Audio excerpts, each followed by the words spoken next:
Zakaria, toko faraky ambin'ny folo. Voay ny varavaranao, ry libaninao, andevona ny afo ny sideranao.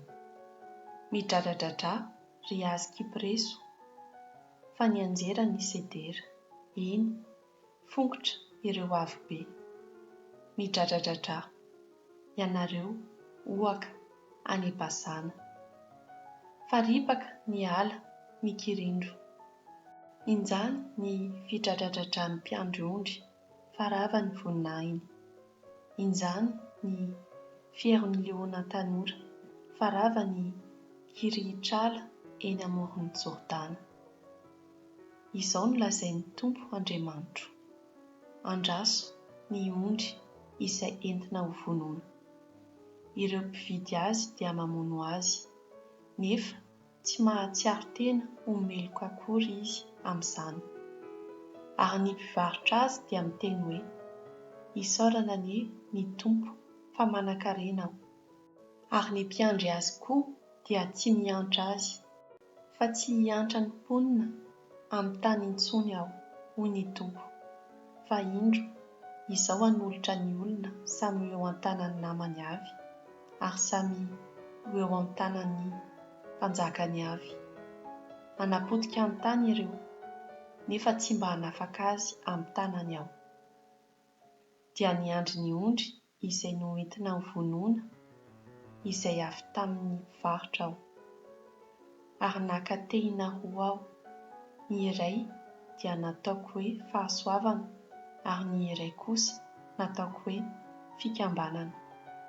Dia nandrasako ny ondry. Ary tapaka tamin'izany andro izany iny. Koa fantatry ny mpivarotra izay niambina ahy fa tenin'ny Tompo izany.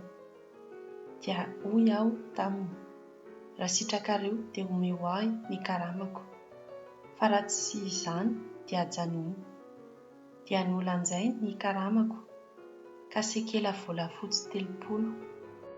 Ary hoy ny Tompo tamiko, atsipazy any amin'ny mpanefy tanimanga izany volabe nanombanany ahy izany. Dia noraisiko ny sekela volafotsy 30 ka natsipiko tany amin'ny mpanefy tanimanga tao amin'ny tranon'ny Tompo. Dia notapahiko koa ilay tehiko fikambanana mba hanafoanako ny firalahian'i Joda sy Israely. Ary hoy ny Tompo tamiko, alao hoanao koa ny tehiny mpiandry ondry adala.